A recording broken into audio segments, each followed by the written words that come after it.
All right, guys, so let's talk about scope in relation to coroutines. Now, scope, simply put, provides lifecycle methods for coroutines and allow us to manage the coroutines to start and stop them.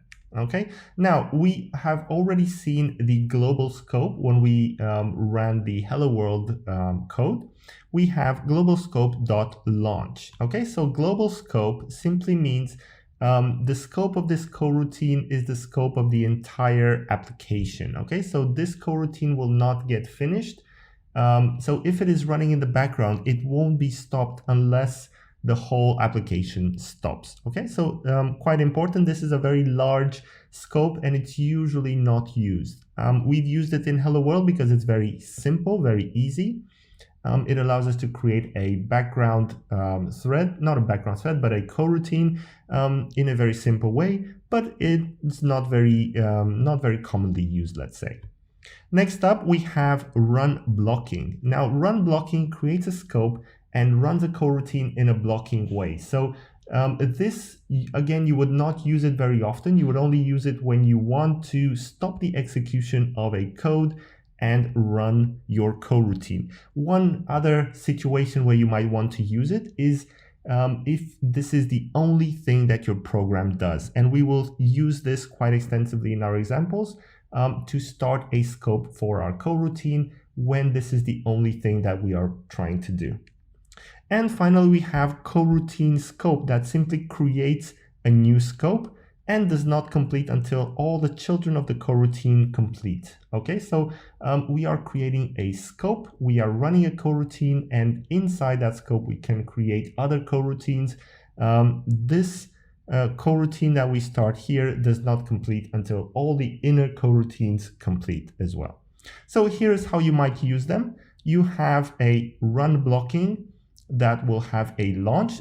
Launch is the keyword to start a coroutine, or rather one of the keywords to start a coroutine, and you would just print out some message. Then you have global scope.launch. Again, it is a way to start a coroutine. You would have, again, some message, and then, of course, the coroutine scope.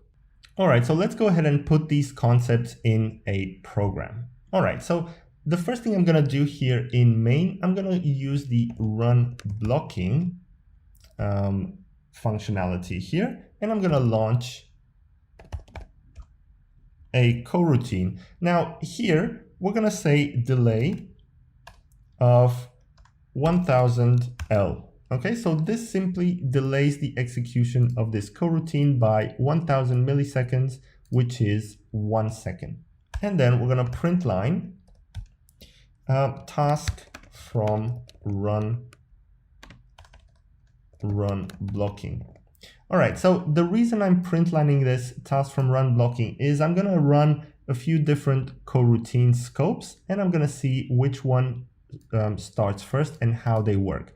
Now, I'm using run blocking here because this is the only thing that we're going to do in our main functionality. Okay, so it's okay to block the execution here. We have no other thread, no UI that we need to keep open. Okay, so we're just run blocking and we're launching a coroutine. Now, inside the run blocking, after we launch our coroutine, we're going to use the global scope. So I'm going to say global scope. Okay, make sure you select the kotlinx.coroutines one, .launch.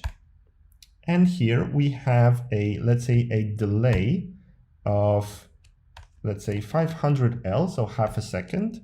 And then we're going to print line task from global scope. All right, so we have that. And next up, we're going to have our coroutine scope.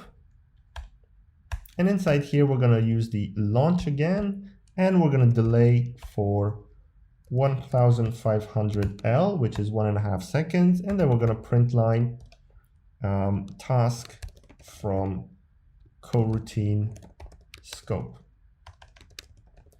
And just for fun, let's go ahead and print line a message here at the top.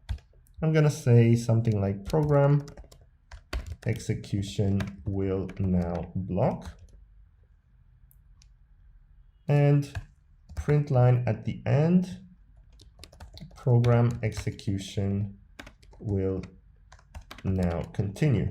So the reason I'm printing this is because I want to show you that this is blocking so that these messages will come before this message at the end. Okay, so we're printing out this, we're running this in a blocking way.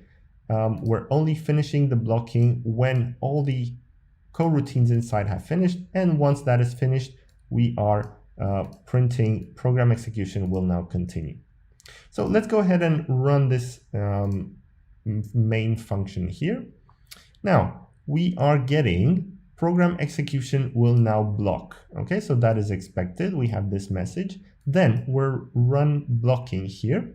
And the first one that will finish is the one with the smallest delay, which is global scope.launch, which has ½ second delay. So we're getting task from global scope. Then this one has 1 second delay, so we're getting task from run blocking. And finally, the last one, which is task from coroutine scope, we get here. After these three finish, the run blocking will finish, and then we can continue our execution. So we have program execution will now continue. So you can see how we can play around with the different types of scopes to launch our coroutines in different ways. So run blocking, global scope for the entire application, or create a custom scope that we can run our coroutines in.